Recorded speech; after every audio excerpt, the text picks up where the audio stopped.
La première fois que vous êtes monté sur une moto, c'était plutôt une sensation de liberté ou une légère frayeur? Ah non, c'était une révélation. C'était waouh!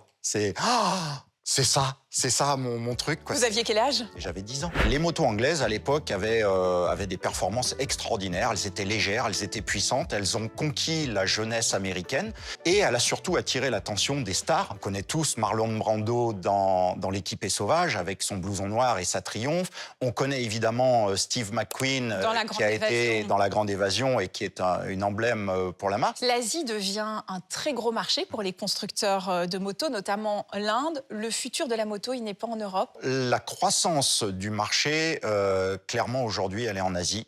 Le marché indien est le plus gros marché du monde avec plus de 20 millions de véhicules vendus. Et puis, il y a la Chine à 12 millions. Néanmoins, l'Europe reste un marché intéressant en termes de chiffre d'affaires parce que ce sont des motos haut de gamme, luxueuses. Dans l'actualité économique, il y a aussi les droits de douane, quand ils augmentent ou ils changent brutalement.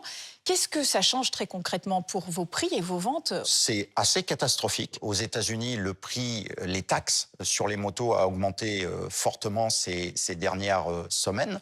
Ça veut dire qu'on a dû répercuter une partie de ces taxes sur le client, mais pas l'intégralité. Donc forcément, nos marges sont sous pression de façon assez forte.